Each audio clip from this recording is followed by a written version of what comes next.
and most of the Pakistan army, by their psyche, they feel that they are no less than India.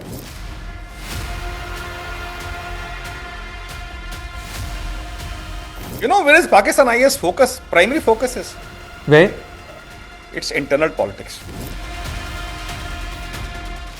Hello and welcome to India Today Global. I am Pranay Upadhyay, and today I am being joined by a distinguished former military officer of Indian Army, Brigadier retired Pankaj Chib. He is a very known and experienced Pakistan analyst, and today we would be talking to him. We will try and analyze and understand with his experience that what are the changes happening in Pakistan, how the elevation of General Asim Munir to Field Marshal Asim Munir should be interpreted, what is there in store for India as far as these issues are concerned, and how the manifestation of terrorism is taking place in this region, and how the doctrine of India would play. My first question would be that you have analyzed, you have seen, you have watched Pakistan for a long period of time.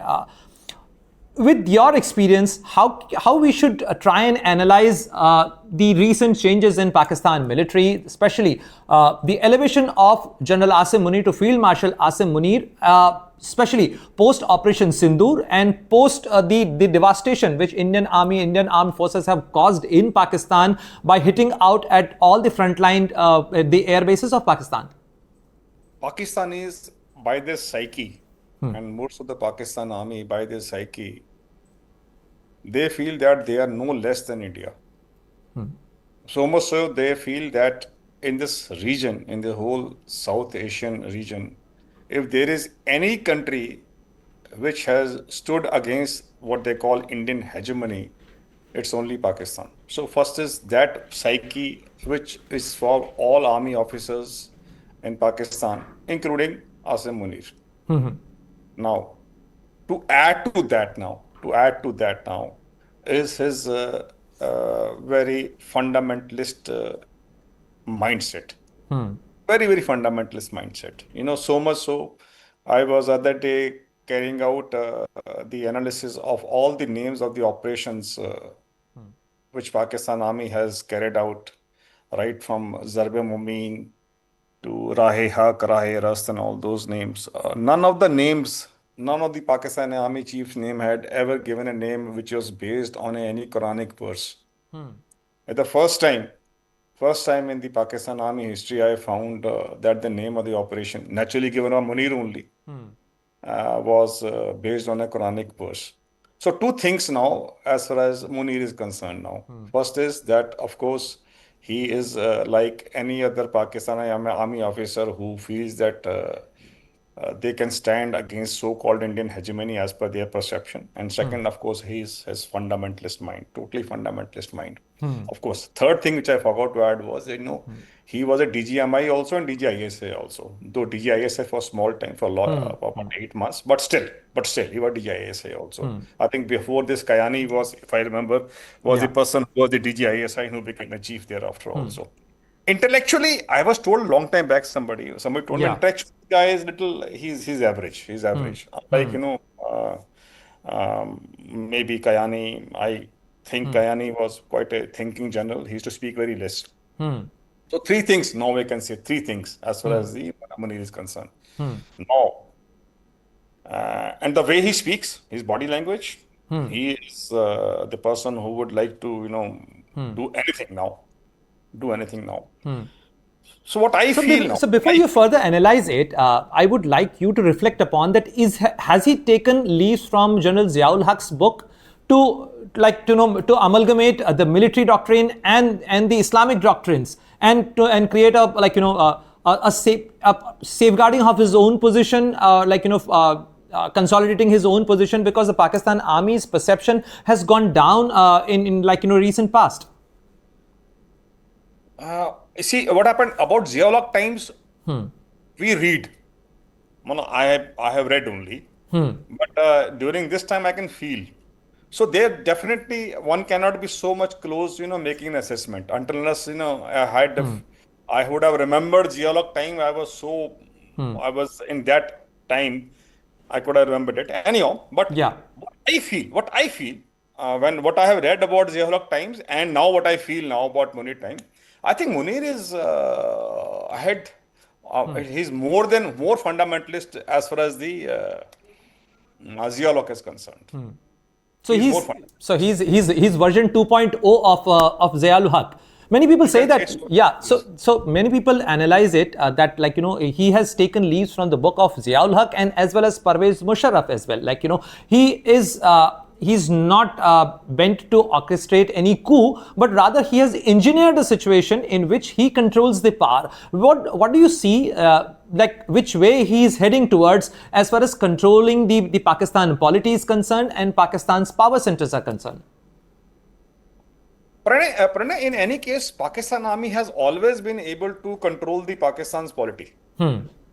Other day, I think I was telling somebody also, you take up any ministry, any department, they have the retired army officer sitting out there. So much so, I remember a couple of years back, the chief secretary of a state was an ex-army officer. He was a short service officer out there. So for Munir, there's no difference as far as controlling Pakistan polity is concerned.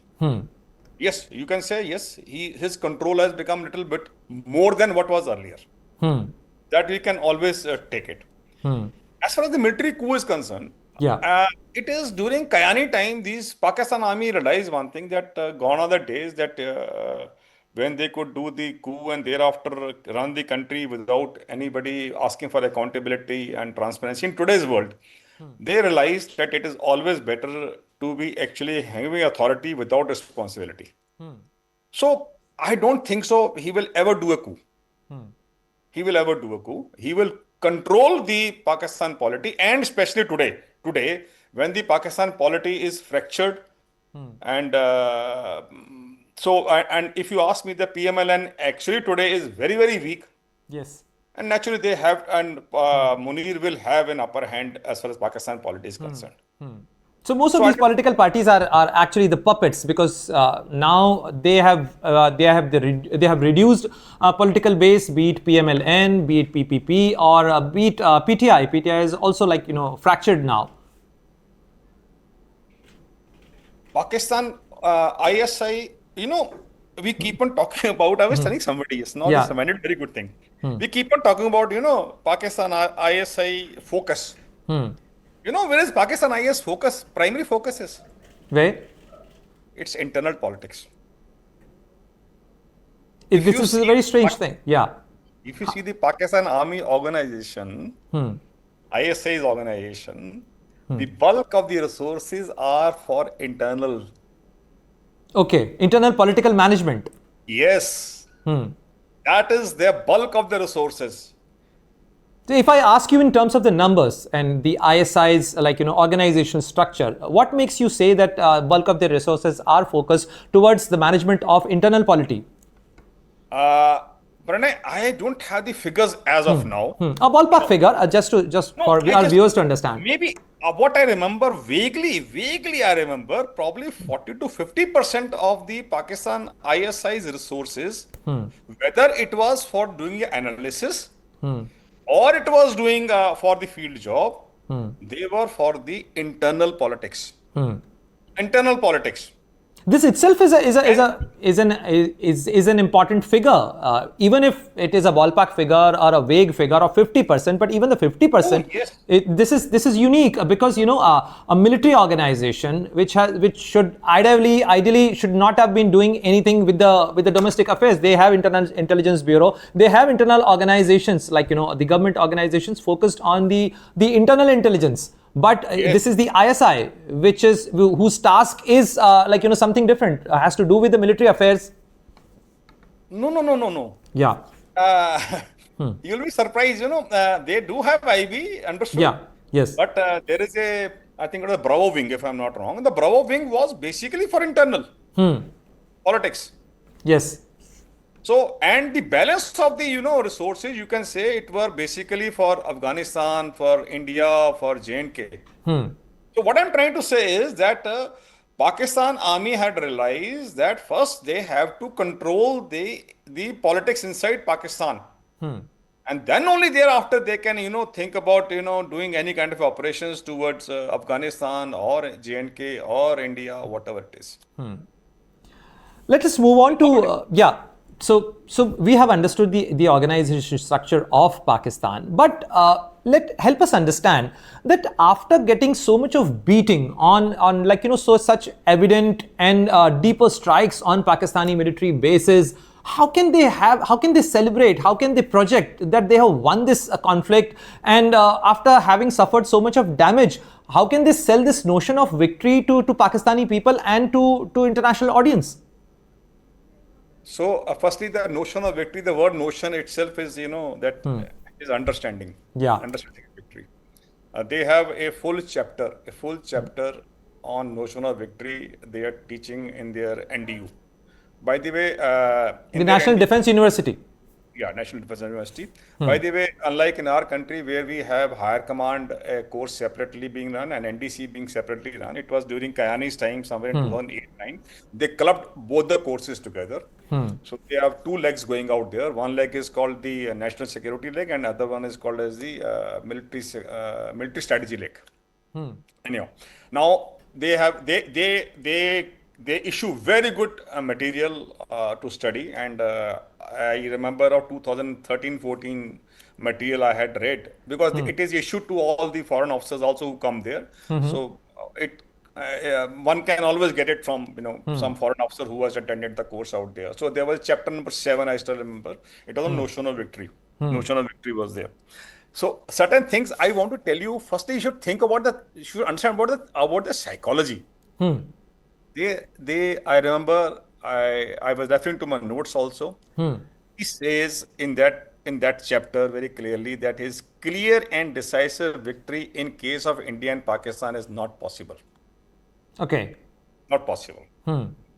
Then he also says that the conflict can come to a sudden end, which has come recently. Absolutely. Recently. He even said that there likely to be a stalemate only. There will be no clear-cut victory. Clear-cut victory. And the next point, which is of your interest to you, he said hysteria, hatred, and psychological impulses will enhance the space for the media and information warfare. So that is how the importance of perception management will be manifold. So clearly they have rolled out information warfare against India, and for their internal perception management as far as the external perception management. Yes. Yes, you're absolutely right. So for him, he says even to deter the war is a notion of victory for a smaller nation. Okay. Yes. He says even if a smaller nation has deterred the war also, it is a notion of victory for him. And he says notion of victory is also in the psychological domain. Don't take it as only physical domain only. It's on this thing also. And he also said also I remember that since the war can come to an end at a very short notice, so at every stage they should be in a position to have the notion of victory, right? So that means right from the word go, they have to work in that direction. How the Indian audience should understand this thing, and how we should perceive this thing, for their war tactics, for their information warfare. How would you like to caution and advise the Indian audience to understand this psyche of Pakistan and Pakistan's military and this notion of victory? So before I was saying one other good thing was, no, he even said even denying the politico-military objectives of the adversary is the notion of victory. Okay. No. What happened was, in their country, they one thing is that they crystallized the threat perception at the strategic level, and that carries on for 10-15 years. Okay. So when they did the resume now, so they made out what will be India's minimum military aim, and what will be India's maximum military aim. Okay. The minimum military aim, they said that if there is a conflict between India and Pakistan, will be that India will attempt to discredit the Pakistan armed forces. Okay. Why? By doing what? By capturing some sensitive spaces and at the same time not allowing Pakistan to carry out the counter attack. Now, sensitive spaces could be, just for information of all of you, Marala headwork. Okay. Marala headwork is in tactical depth. It's a very sensitive place. Very, very sensitive place. So, that kind of a sensitive space, they say, if India has captured and they don't allow Pakistan to actually either evict them from there or Pakistan to capture some sensitive space of India, if Indians are able to do that. To have a quid pro quo. That way, they will be discrediting the Pakistan armed forces. That is the minimum aim they felt the Indians will have it in any war hereafter. Now we come to the other extent, that was the maximum, what is the maximum politico-military aim Indians can have. They said, in that will be that Indians are looking to cause very serious damage to Pakistan economy and military strength. And also capturing the key territories, thereby achieving this maximum aim and forcing Pakistan to regress on all the important issues, including G&K issue. Clear now? Now, absolutely. So their mind is that this is the minimum aim and this is the maximum aim. So they have defined the spectrum. They have for themselves. They have done this thing for themselves. That India will, even if India goes for a war, this will be the thing, minimum and maximum aim. They have never specified that Indians' aim could have been to destroy the jihadi infrastructure, which Indians did this time. So there was a surprise element for them. They did not calculate. It's not. So as far as he is concerned, that Indians were looking for minimum aim was discrediting Pakistan armed forces. They haven't been discredited. So we have won. That's what they feel. And before that, I told you that they feel that, it's very difficult to define victory for anybody. Very difficult. In their course only, they teach about 2-3 ways, victory is defined. One is the end state approach. That means that initially only you tell ki I am going to do this thing and you achieve that, and that is the end state approach. Of course, they in that précis of theirs, they talk about what are the merits and demerits. Second thing is they called about the cost benefit approach. Cost benefit approach is that if I go for a war, the situation becomes better after the war. Again, thereafter they talk about some cost. They talk about the merits, demerits.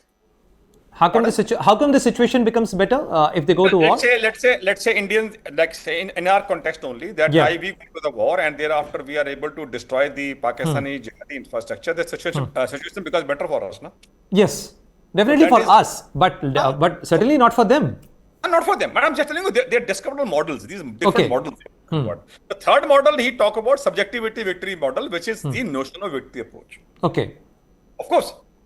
He doesn't directly talk in his précis that we are going for this, but that is very much implied when you read the whole précis of theirs, that they have gone for the notion of victory approach. And for them, what they probably are talking about, they haven't said this in words. You know what? So even the elevation of General Asim Munir to Field Marshal is also part of this book, this playbook, that notion of victory should be achieved and we should sell that. This is what they have been saying everywhere. So if I have to put myself in his boots, what are you trying to sell? That we resisted and we survived.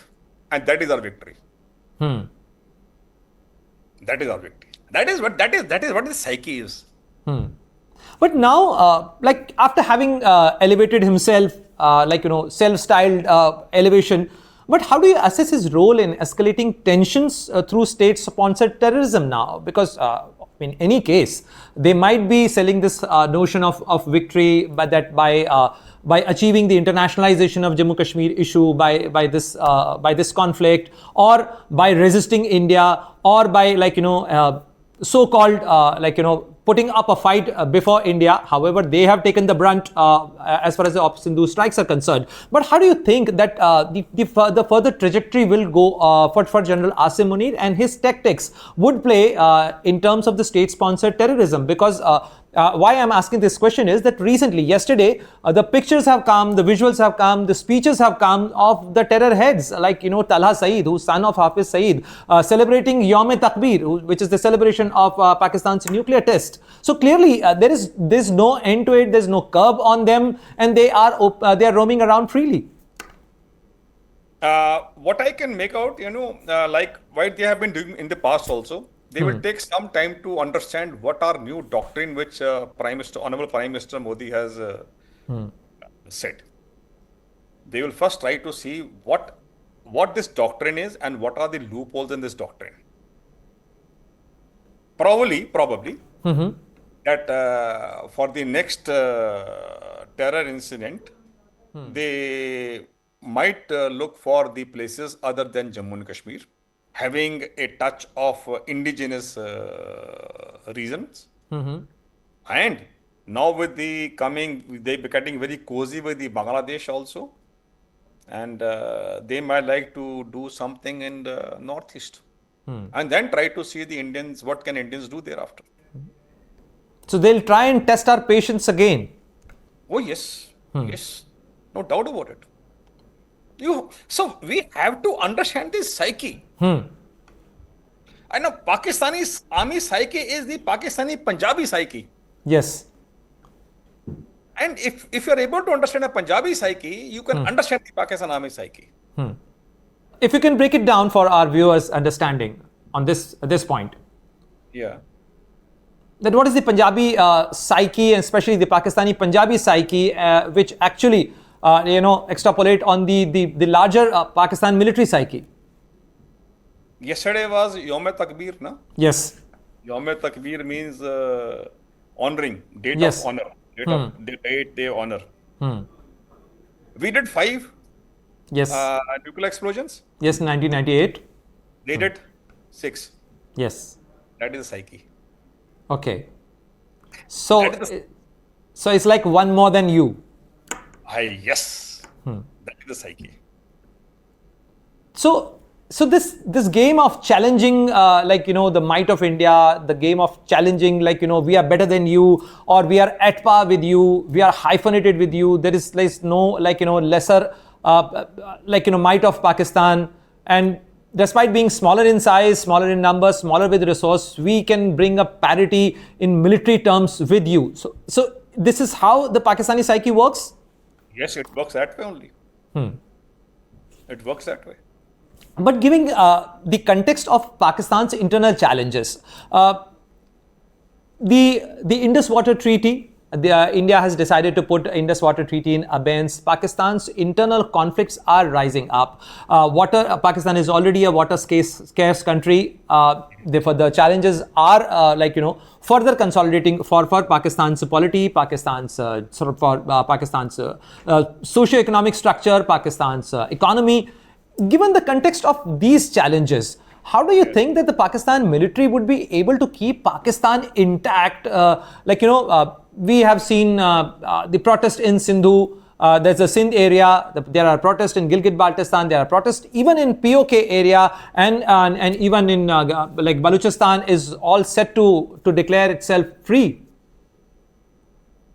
See, as far as the Pakistan's internal challenges are concerned, that what we call in army, the internal security problems are concerned in FATA or let us say in Balochistan, they will be able to manage it. They have done their capacity building, and capacity building is by raising the additional frontier core wings. Just for to make it very clear as to what is the frontier core wing.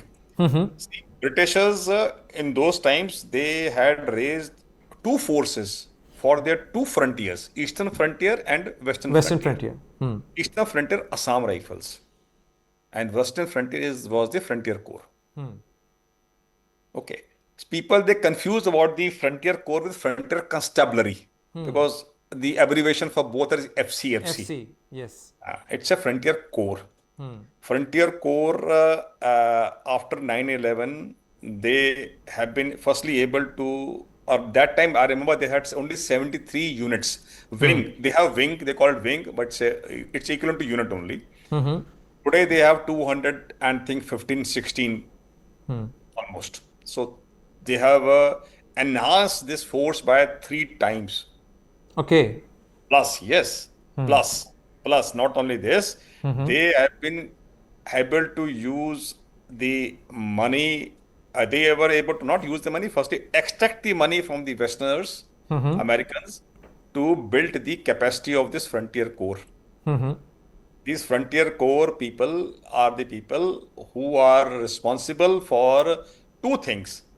For the border management with regard to Afghanistan and Iran, and also to carry out the internal security situation, monitoring and controlling it in FATA and Balochistan. Okay. Like what Rangers do on the Indo-Pak border. So Rangers, they do 2 jobs: border security and internal security. In our country, we have different forces. Now we have a CRPF and the BSF. Yes.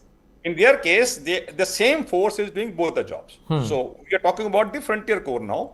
So frontier corps, firstly, the as far as the strength is concerned, it has gone 3 times. The equipment is concerned, equipping them is concerned, they are far, far better than what they were in 2001 and 2.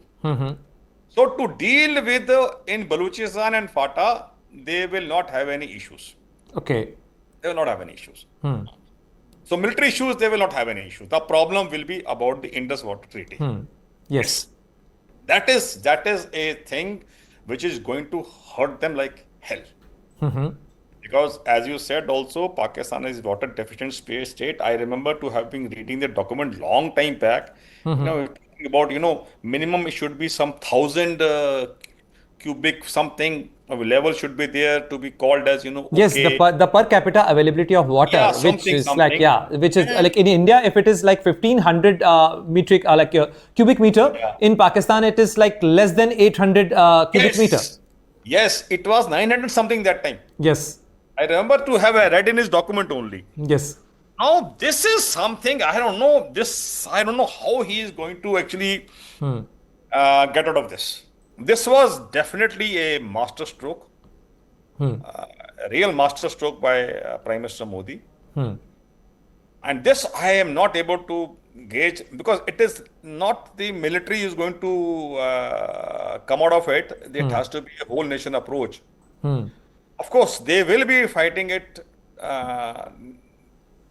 to get this underwater treaty, back. So like they have been doing prior also, like Musharraf time also, they will try to give you some kind of assurance that terror will not be in our country and all those things, trying to do something. They will try to do something.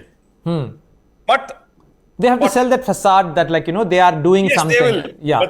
But at the same time, they know another thing also, that, we have been doing all these things. We have been doing with Americans also. All our things have been caught. हमारा जो झूठ था पकड़ा गया, पहले ही पकड़ा गया है, अभी पकड़ा सकता है. So, but they will wriggle out something. But this intrigues me that why did then Pakistan military in Pakistan's Punjab province have decided to go ahead with the Cholistan project, having say digging 6 more canals in that area, which is the Cholistan desert area, when they are already water scarce, when they know that India can put this Indus water at abeyance, this treaty can be put in abeyance at any point. They knew this thing. But Pranay, actually, even if they build the canal also, if India stops the water from the Indus water, all the in Indus Basin, all they left is Kabul River. Even if they make the canal also. Even for the Kabul River, sir, you would recall that India and Afghanistan have already decided to go ahead with the Shahtoot Dam project, which is being built on Kabul River. And Kabul and Kunar, Afghanistan's Taliban regime is building dams on Kabul and Kunar. And Pakistan and Afghanistan do not have any water sharing treaty. Understood. So that's what I'm trying to say. Even if he makes the canal also, if the water is not coming in the canal, what is the fun of having a canal? I am not expert on the issues of water management, all those things, but just a normal observation. He has a big problem at hand with regard to water. He has a real big problem.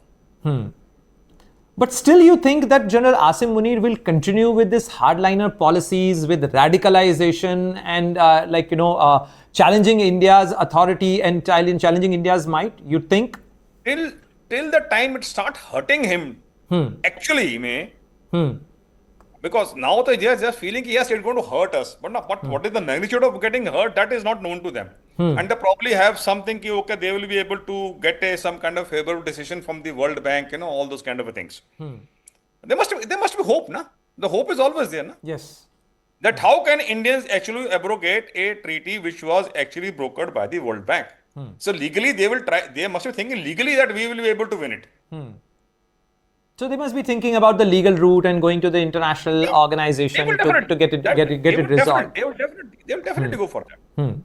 But on one side, they want to resolve issue because, as you rightly pointed out, that this is the thing which is going to hurt them the most. But still, they want to continue. What stops Pakistan army to get rid of these individuals, these jokers? Because they have become liability for Pakistan, having highest number of UN designated terrorists on their own soil, and they are of no utility. What's the compulsion of Pakistan army to keep Masood Azhar or Hafiz Saeed? They are the old folks now. When he could keep the Osama bin Laden with him, what is these people? Okay, it's yes. Please go ahead. Yes. So for them, they are the strategic assets. They consider them as strategic assets?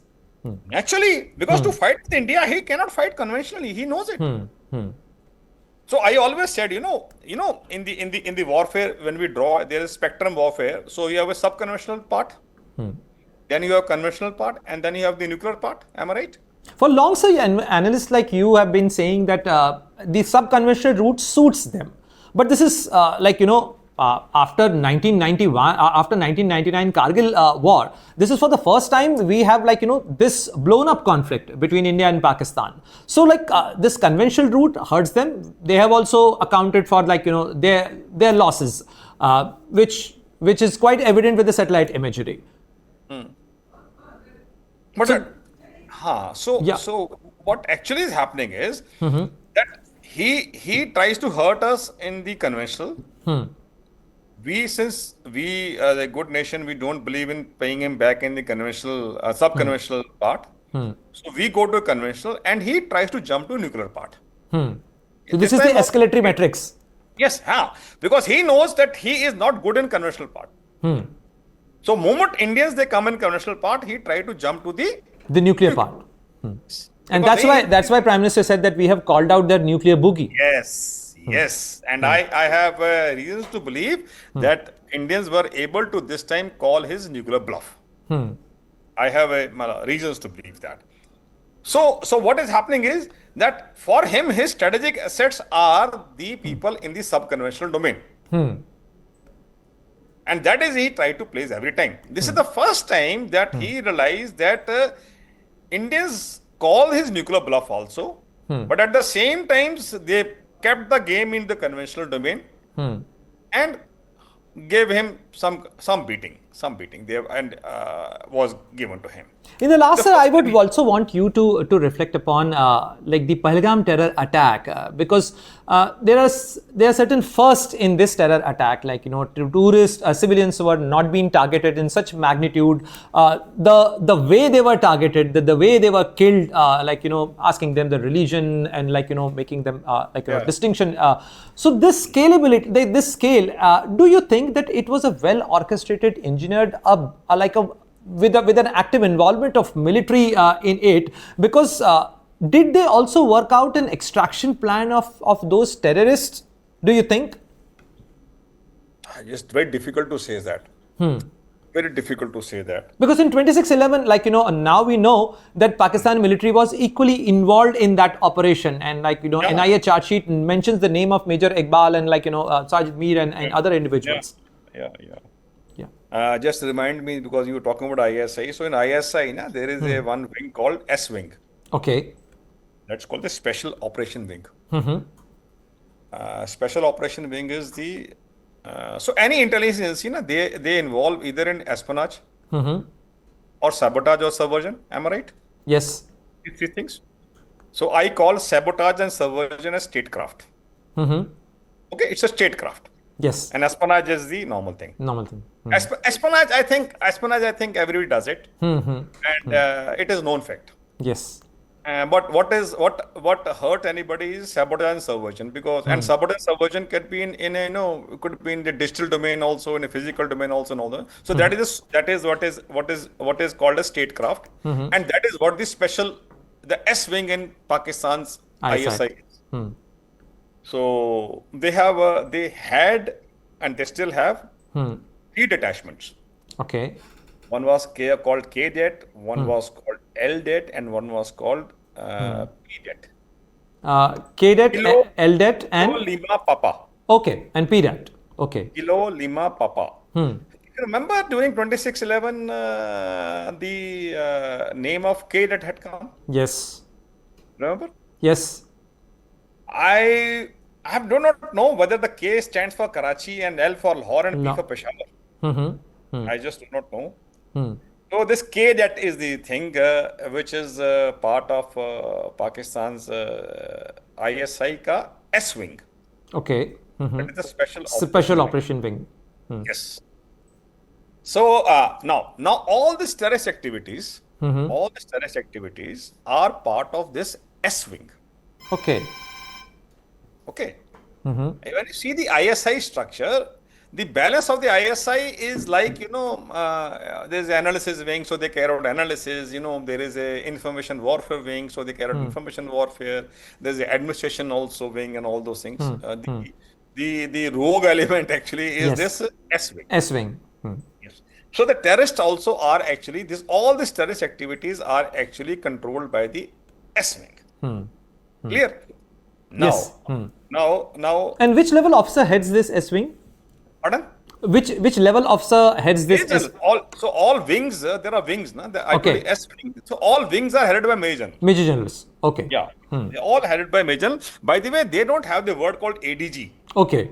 They are all called DG only. So DGA, DGS, this is how they call it. Okay. Okay.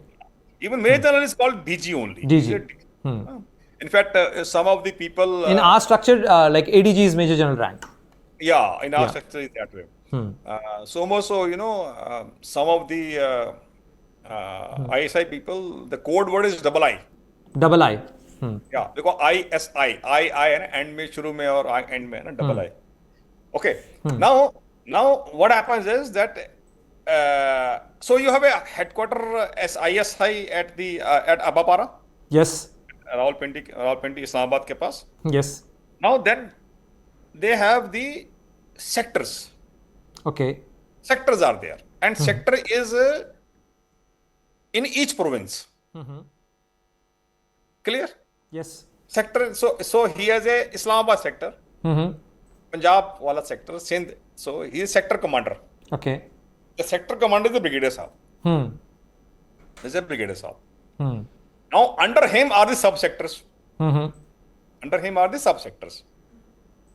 Now, while all the wings, out of let's say 8, 9 wings, whatever they have today, I don't know how many they have today, their elements are under the sector commander.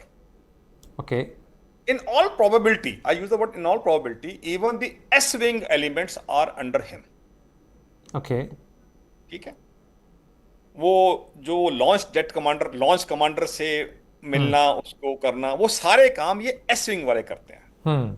So let's say in a place like Kotli, They are the ground commanders for terrorist, terror organizations. They're launch pads. They control logistics and operations. yeah, everything that Everything. S wing chap does, not others. Not others. Like okay, place A, Kotli, let us say in Kotli, In POK.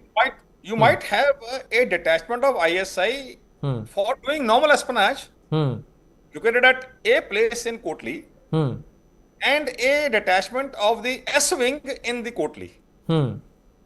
Okay. Yes.